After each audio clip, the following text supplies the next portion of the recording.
വീട് എന്നത് ഏവരുടെയും ഒരു സ്വപ്നമാണല്ലേ. ആ ഒരു സ്വപ്നത്തിന് കൈത്താങ്ങാകുകയാണ് ലൈഫ് മിഷൻ പദ്ധതിയിലൂടെ നമ്മുടെ ഗവൺമെന്റ് ചെയ്തുകൊണ്ടിരിക്കുന്നത്. പക്ഷേ ചില മാറ്റങ്ങൾ ഈ ഒരു പദ്ധതിയിൽ വന്നുകൊണ്ടേയിരിക്കുന്നുണ്ട് കേട്ടോ.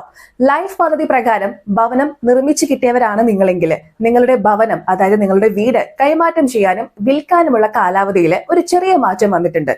അറിയണ്ടേ?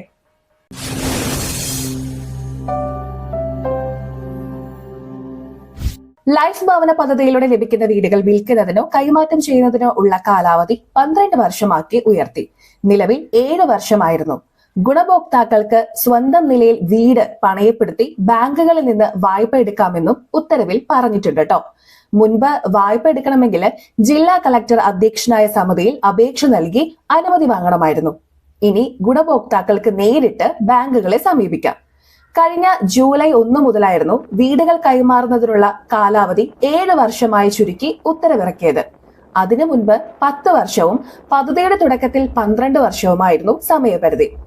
7 വർഷമായി ചുരുങ്ങുന്നത് പദ്ധതിയുടെ ഉദ്ദേശ ലക്ഷ്യത്തെ ദോഷകരമായി ബാധിക്കുമെന്ന് വിവിധ തലങ്ങളിൽ നിന്ന് ആശങ്ക ഉയർന്ന സാഹചര്യത്തിലാണ് കാലാവധി ദീർഘിപ്പിച്ച് ഉത്തരവിറക്കിയത്. ഓരോ ഉത്തരവുകളും നമുക്കൊരു പക്ഷേ സന്തോഷമാകാം നൽകുന്നത്, ഒരു പക്ഷേ ഒരു ചെറിയ സങ്കടം ബാക്കി നിൽക്കുന്നുണ്ടായിരിക്കും. ഇത്ര നാളും 7 വർഷം എന്ന് കേട്ടത് 12 വർഷമായി ഉയർത്തുമ്പോഴുള്ള ഒരു കുഞ്ഞു സങ്കടം. നമ്മുടെ വീട് വിൽക്കുന്നതും അതേപോലെ തന്നെ കൈമാറ്റം ചെയ്യുന്നതും കുറ്റകരമൊന്നുമല്ല. പക്ഷേ ഗവൺമെന്റ് പദ്ധതിയിലൂടെ ലഭിക്കുന്ന വീടുകൾ വിൽക്കുമ്പോഴും കൈമാറ്റം ചെയ്യുമ്പോഴും ആ ഒരു വീട് പണയപ്പെടുത്തി നമ്മൾ ലോൺ എടുക്കുമ്പോഴും ഒരുപാട് കാര്യങ്ങൾ ശ്രദ്ധിക്കേണ്ടതായിട്ടുണ്ട്. കൂടുതൽ അപ്ഡേറ്റ്സിനായി വേൾഡ് മലയാളി ചാനൽ ലൈക്ക് ചെയ്യൂ, ഷെയർ ചെയ്യൂ, സബ്സ്ക്രൈബ് ചെയ്യൂ. Thank you so much.